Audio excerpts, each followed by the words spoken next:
All right, let's talk about something that holds our entire world together, but is also, incredibly easy to break: trust. Today, we're going to do a deep dive into its entire life cycle. We'll look at what it even is, how it's built, why it's so incredibly valuable, what happens when it all comes crashing down, and the big one: can you ever really put it back together again? So here's the game plan for our explainer. We're going to kick things off with the basics, then get into the nitty-gritty mechanics. After that, we'll see just how much it's worth, and then explore the wreckage when it breaks. And of course, we'll look at how you might repair it and finish up with what trust even means in the crazy world we're heading into. This quote just nails it, doesn't it? Building trust is this slow, methodical process. It's like you're laying one brick at a time based on promises kept and actions that match words. But man, all it takes is one wrong move and the whole thing can be demolished in an instant. That's exactly why getting a handle on this stuff is so important for, well, pretty much everything in our lives. Okay, first things first. When we use the word trust, what are we actually talking about? I mean, it feels so simple, right? It's just a feeling you get. But when you start to really look at it, you realize it's this incredibly deep, complex thing that we humans do. So researchers don't see trust as just some fuzzy feeling.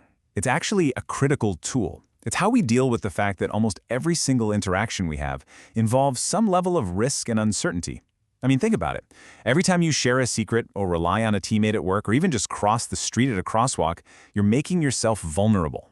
Trust is the magic ingredient that lets us take that leap of faith. And what's really fascinating is how our view of trust has changed. It used to be seen as pretty straightforward. You just watch someone and see if they lie or cheat. Simple.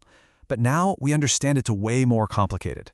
It's this whole system that involves our brain trying to figure out someone's intentions. That's the cognitive part. It also involves our gut feelings, right? The emotional side. And sometimes it's just plain old faith, trusting even when there's no logical reason to. So, if trust is this whole complex engine, how does it actually run? What gets it started? To really get down to the brass tacks of why we choose to trust someone in the first place, economists came up with a really clever little game. It's called the trust game, and its genius is in its simplicity. It's designed to strip away all the other stuff, like reputations or past history, and just isolate the raw decision to trust a complete stranger. It really gets to the core of that moment of choosing to be vulnerable. Here's the setup. Player 1 gets a chunk of money, let's say $10. They can send some or all of it to Player 2. Whatever they send magically gets tripled. So if they send the whole $10, Player 2 gets 30. Now Player 2 has to decide how much of that 30 to send back. See? Player 1's choice is a total act of trust, and Player 2's choice shows how trustworthy they are. Now here's the kicker. If you think about it purely logically, from a self-interested point of view, Player 1 should send $0. Why? Because they'd assume Player 2 will just keep all the money. But that is not what happens in real life. Experiment after experiment shows that people consistently choose to send money, and the other person consistently sends a good chunk back. We seem to be hardwired to cooperate, which is honestly the only reason society functions at all. But of course, we're not running these complex calculations every time we interact with someone. We take shortcuts. There's what you might call calculative trust, where you're thinking, okay, being trustworthy in this relationship will pay off down the road. But then there's norm-based trust. This is more of a habit. You trust the person delivering your mail not because you've analyzed them, but because, well, that's just what we do. It's a shortcut that lets us get through the day without overthinking everything. Okay, so this brings us to the big so what question. Why does building all this trust even matter? What's its actual real-world value? I love this analogy. Trust is basically the oil for the engine of society. Without it, all the gears, our economy, our communities, our relationships, would just grind against each other with tons of friction. Everything becomes slow, expensive, and difficult. Trust is what lets everything run smoothly. And the benefits are super concrete. When trust is high, you don't need a 500-page contract for every little thing. People feel safe to share their best ideas, which is how you get innovation. Money flows where it's actually needed instead of being hoarded out of fear. And of course, being known as trustworthy becomes a massive asset in itself. So yeah, trust isn't just some feel-good concept. It's a massive driver of economic prosperity. But for all its value, trust is also, well, it's like glass. It's incredibly fragile. And when it breaks, the consequences are very real, and they come with a very, very high price tag. Let's just take a data breach, for example. We hear about them all the time. This isn't just a technical glitch. It's a company breaking a fundamental promise to you. And look at this. A study found that almost 1 out of every 4 people will just leave. They'll stop doing business with that company, period. Think about that. Losing a quarter of your customers overnight isn't just bad. It could be a death blow. And for the people who do stick around, the damage is still done. Over 2/3 of them say their trust in that company is permanently damaged. That means they're going to be more skeptical, less loyal, and they definitely won't be recommending that company to their friends.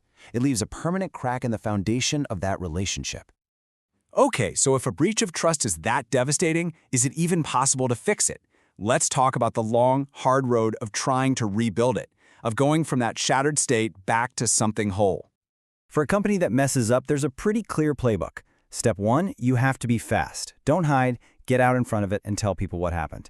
Step 2, you have to be painfully honest. Explain what went wrong, even if it makes you look bad. And step 3, and this is the most important one, you have to show, not just tell, how you're going to fix it. Apologies are meaningless without a concrete plan of action. Now, when you're talking about something as big as rebuilding public trust in government, it's a whole different ballgame. It's not just about a good PR strategy. It requires deep structural changes. We're talking about things like crystal clear rules for conduct, having independent investigators with real power, protecting people who speak up, and making sure there's real accountability. You have to fix the system itself to prove it's worthy of trust again. But this is where the psychology gets really weird and counterintuitive. In the corporate world, honesty is king. But some fascinating research into political scandals shows that when it comes to an apology versus a denial, well, the results might surprise you. Yeah, just let that sink in for a second. Everything we're taught says you should own your mistakes. So why on earth would denying you did anything wrong actually work better for a politician trying to win back trust? The research is pretty wild. It suggests that an apology is, by its very nature, an admission of guilt. And admitting to a serious ethical failure can permanently crater a voter's perception of your character. A strong, consistent denial, on the other hand, avoids that direct admission. Even if some people don't fully believe it, it doesn't give them that concrete, aha, he admitted it moment. It's a strange political calculation, but sometimes it seems to work. So, where does all of this leave us? We've seen how trust is built, why it's so valuable, and just how fragile it is. What does that mean for us as we head into an even more complicated future? Here's the final takeaway. In a world full of misinformation, deep fakes, and algorithms we don't understand, our old ways of deciding who to trust, they're just not cutting it anymore. Learning how to tell the difference between what's genuinely trustworthy and what just looks trustworthy is no longer a soft skill. It's become an essential survival skill. The biggest challenge for all of us going forward isn't just about fixing trust when it breaks, but figuring out where to place our trust wisely in the first place. That's the question we're all going to have to answer. Thanks for joining me.